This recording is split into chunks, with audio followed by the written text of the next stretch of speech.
with everything going on in modern life, all the noise, the complexity, it feels like simplicity has this real power, doesn't it? Oh, absolutely. It's like this deep human craving for clarity amidst the chaos. Right.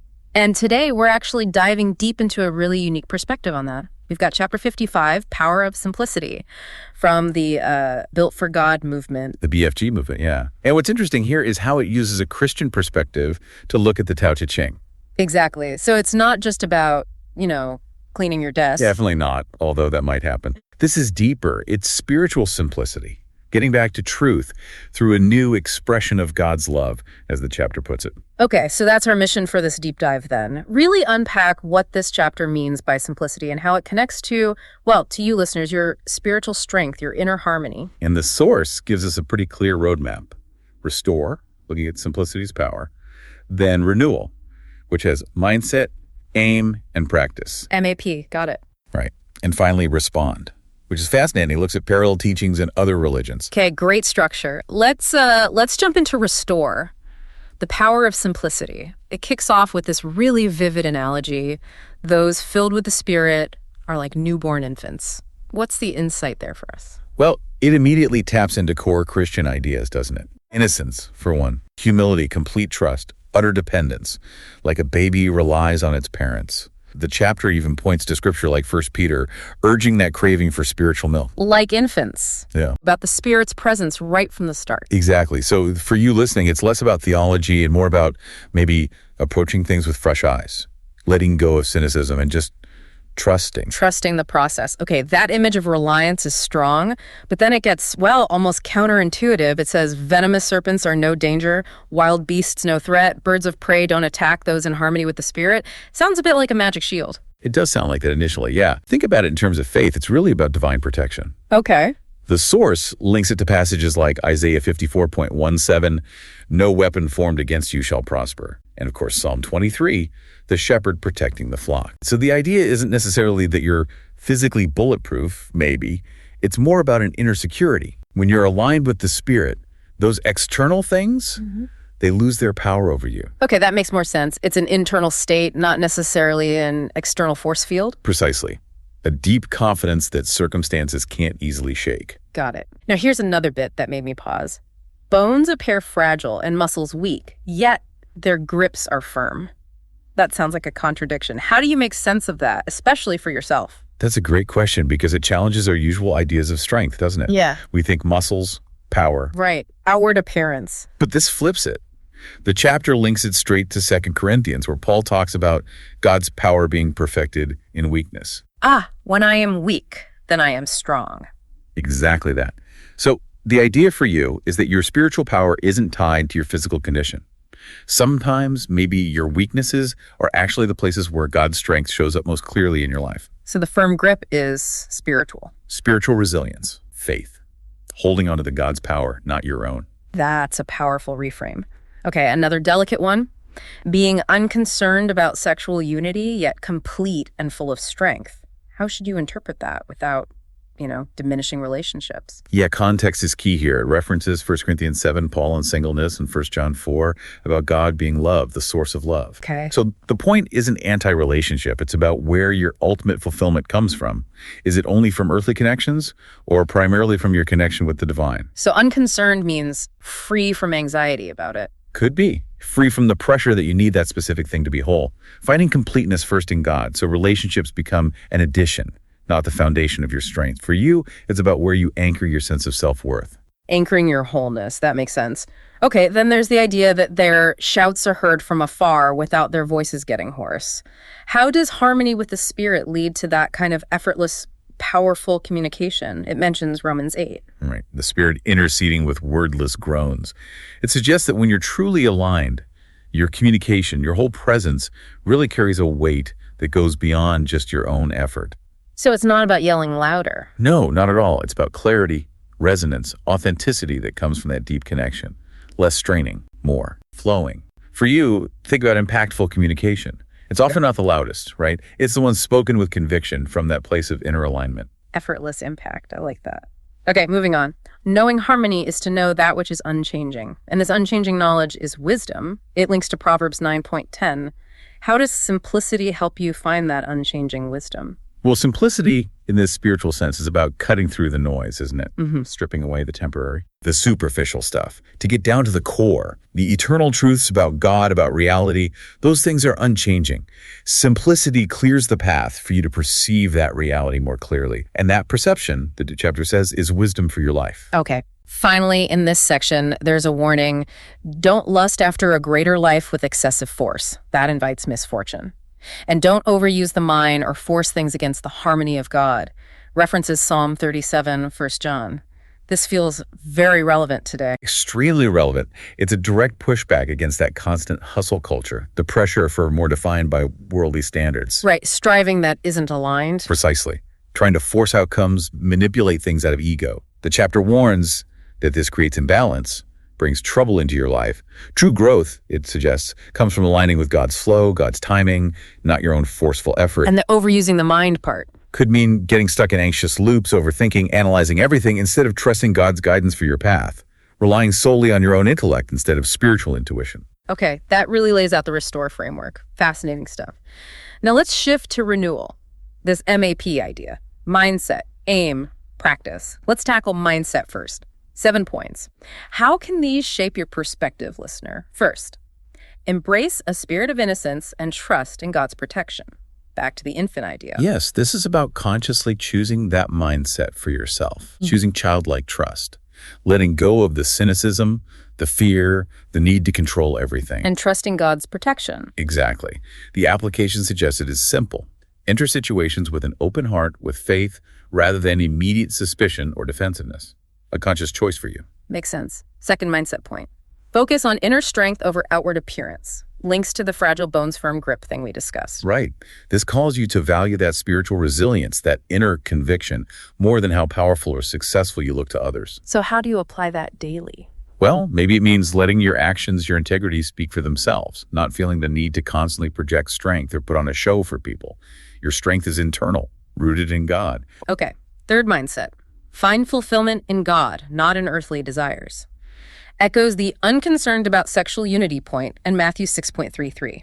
How do you actively cultivate this focus? It's about intentionally shifting where you look for satisfaction. Are you chasing fleeting pleasures, status, possessions, or are you seeking lasting contentment in your relationship with God? So the application for you is? Find purpose in things like service, spiritual growth, connection, rather than just piling up material things or achievements for yourself. Got it. Point 4 for mindset. Let your actions speak with a quiet power, like the shouts heard afar. References Matthew 5, let your light shine. What are the practical steps here for you? The emphasis for you is on the source of your impact. It comes from being connected to the Spirit. So it's about living authentically, reflecting God's love and truth in how you act. So your character becomes the witness. Exactly. Often without needing loud pronouncements. Your daily interactions, your kindness, your integrity, that's the quiet power. Okay. Mindset 5. Anchor in God's unchanging wisdom. Back to harmony and unchanging truth. Hebrews 13.8, Jesus Christ the same. How do you find that anchor in your life? This is about grounding yourself, not getting swept away by every changing trend or opinion. Which happens easily today. So easily. So the mindset is to consciously turn to God's eternal truths, His Word, for guidance. Make decisions based on those solid, timeless principles. That's your anchor. Okay. 6th mindset. Resist overambition and trust in God's plan. Linked to the warning against force. James 3.16 on selfish ambition causing disorder. How do you practice that balance? It's a call for you to check your motivations. Is this ambition coming from ego, from wanting more just for yourself?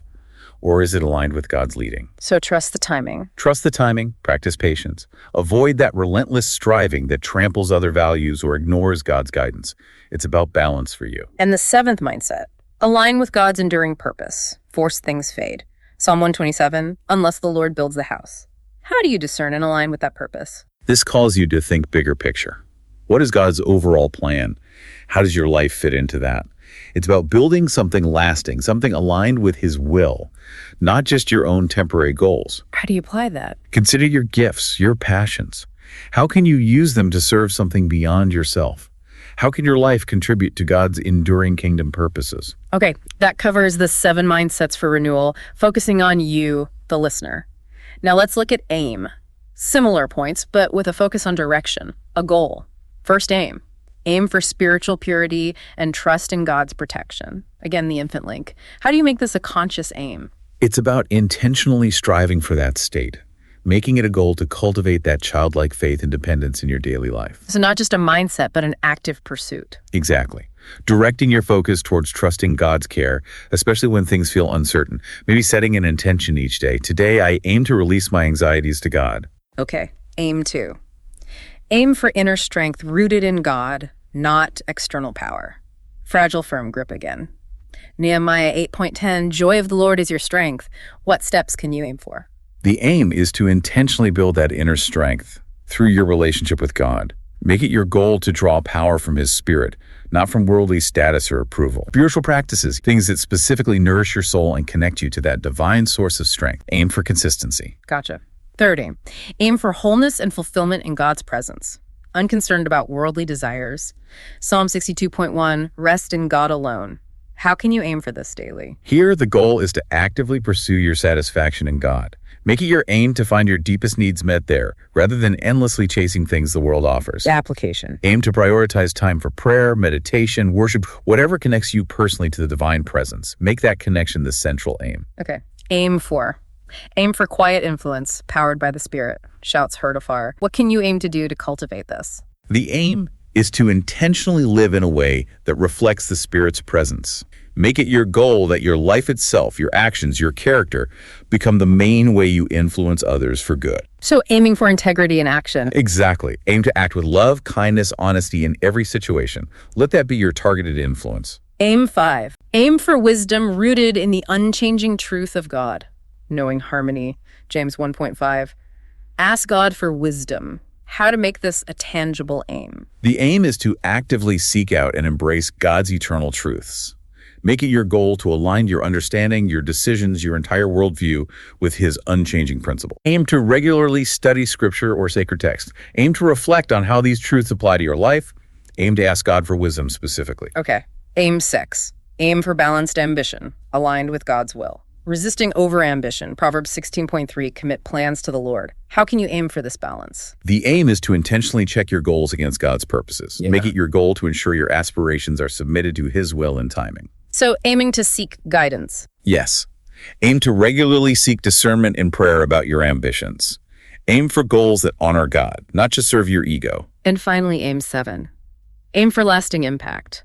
Align with God's timeless purposes. Forced things fade. Matthew 6, treasures in heaven.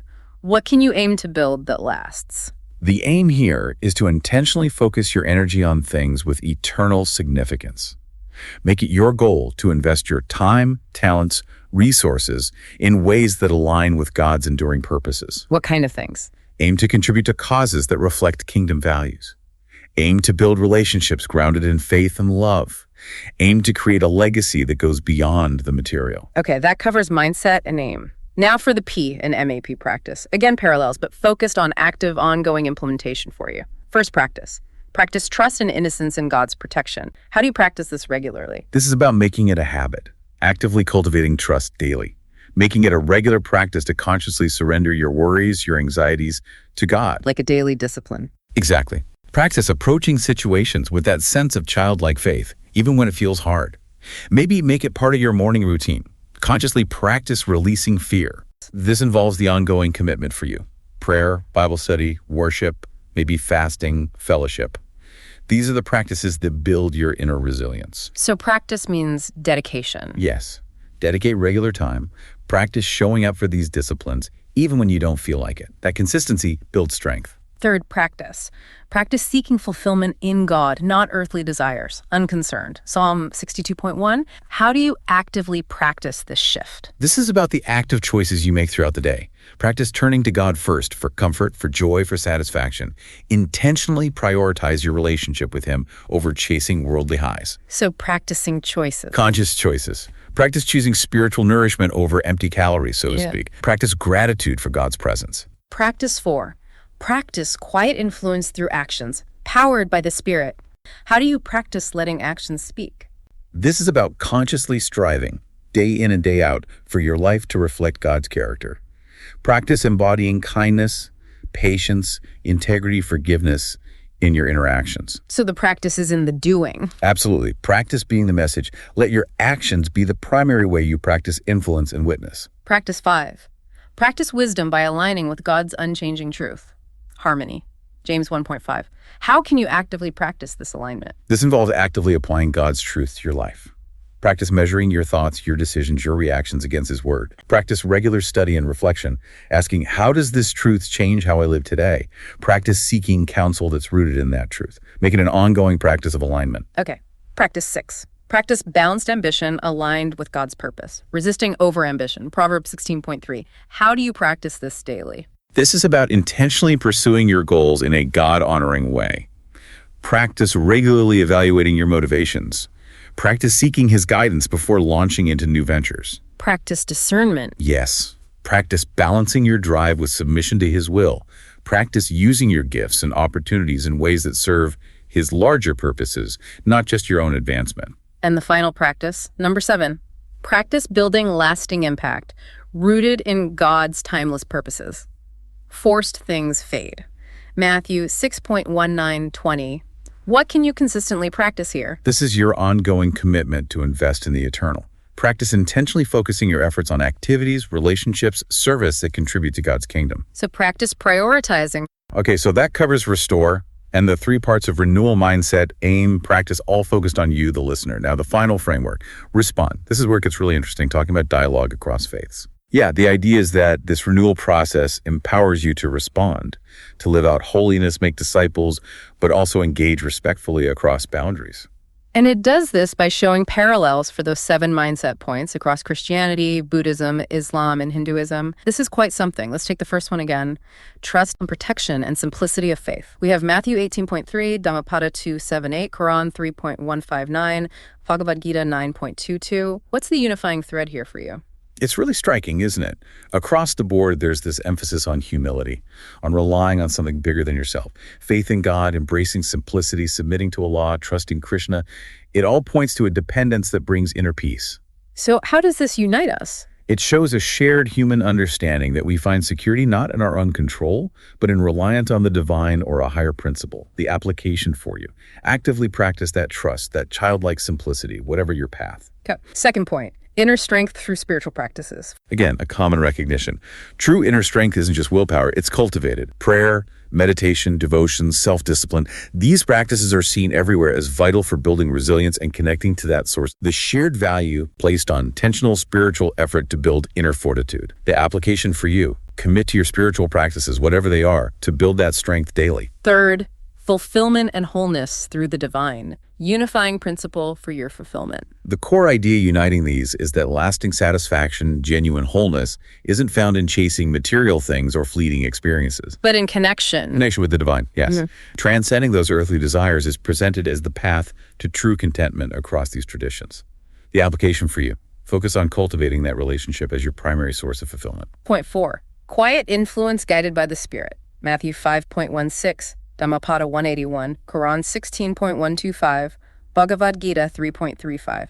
Common ground for influencing others. It's about the power of living authentically, in alignment with divine will or principles. True influence isn't force, it's embodying qualities like love, wisdom, integrity.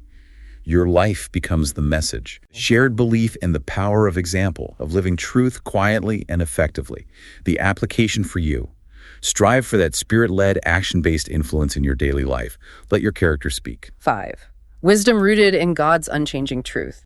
The common thread is that real wisdom connects to something fundamental, unchanging, transcendent, not just shifting opinions. Seeking God's wisdom, understanding impermanence, living by divine revelation, recognizing the eternal soul. It unites us in seeking truth beyond the surface level. The application for you. Actively seek that higher wisdom. Align yourself with that fundamental reality as you understand it. 6. Balanced ambition aligned with divine will. Matthew 6.33, Dhammapada 221, Quran 2.286, Bhagavad Gita 3.19. United perspective for your goals. Across these faiths, there's a caution against unchecked, selfish ambition.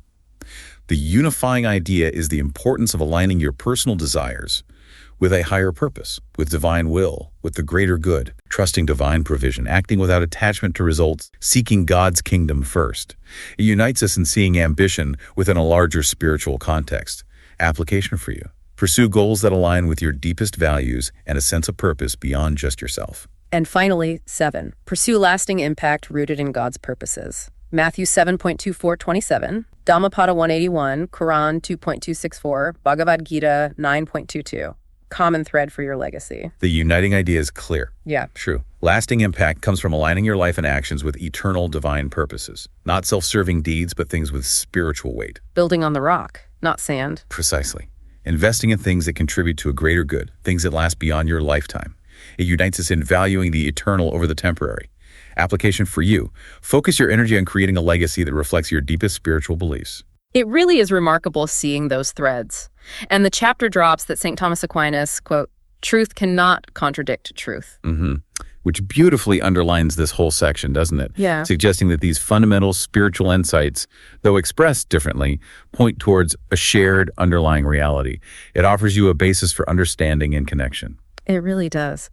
Well, this has been quite a deep dive. So much to think about regarding simplicity and how it relates to you. Absolutely. So just to quickly recap for everyone listening, we looked at restore, how that childlike simplicity brings spiritual strength, protection, how inner resilience rooted in God matters more than outer appearance. Right. Finding fulfillment in the divine, not just chasing worldly things, and the power of that quiet, spirit-led influence through your actions. Yeah, and anchoring yourself in unchanging wisdom, keeping ambition balanced and aligned with a higher purpose. And aiming for that lasting impact, building something rooted in God's eternal values. And then crucially, seeing how these core ideas resonate across different faiths in the Respond section.